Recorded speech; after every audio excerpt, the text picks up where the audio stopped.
আসসালামু আলাইকুম আমার আপু ভাইয়ারা কেমন আছো?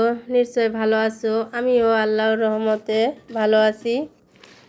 আজকে আমি রান্না করব পালং শাক দিয়ে বড় মাছের ঝোল। আমি শাকগুলো কেটে নিলাম, আর এই শাকের ময়লা আমি ফেলে দিব না, গাছের গোড়ায় দিয়ে দিব। আর শাকগুলো আমি ভালো করে পরিষ্কার করে ধুয়ে নিলাম। আমি চুলায় পাতিল দিয়ে দিছি, পাতিলে তেল দিয়ে দিলাম। এই যে পেঁয়াজ আমি কেটে নিয়েছি। আর ঝটপটে রান্না করবেন, একটা টিপস আপনারা যদি ব্যবহার করেন, রান্না করতে বিশেষভাবে ঝামেলা হয় বাটা ঘষা নিয়ে। আপনার যদি বাটা ঘষা রেডি থাকে তাহলে রান্নাটা অনেক সহজ হয়ে যায়। আর আমি এক সপ্তাহের জন্য বেটে রাখি।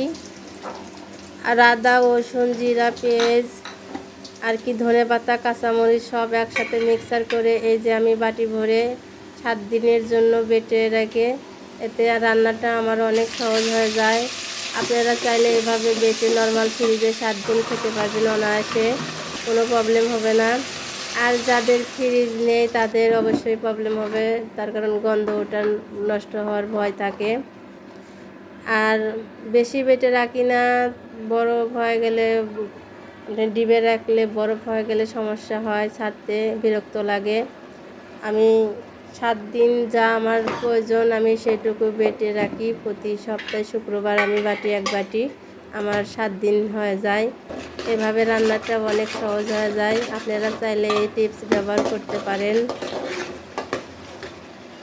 আর পালং শাক দিয়ে বড় মাছের ঝোল কে কে খান অবশ্যই কমেন্টে জানাবেন।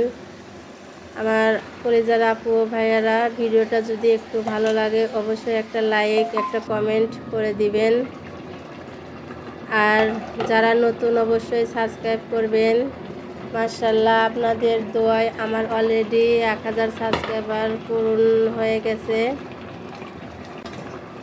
আপনারা এভাবে আমাকে সাপোর্ট করবেন, পাশে থাকবেন। রান্নাটা আমার হয়ে গেছে। এই যে আমি ব্যালকনিতে চলে এসেছি। আমার ব্যালকনিতে দেখেন কত ময়লা হয়েছে। ব্যালকনিটা আজকে পরিষ্কার করে নিব। ভিডিওটা এখানে শেষ করে দিব। ভালো থাকবেন, সুস্থ থাকবেন।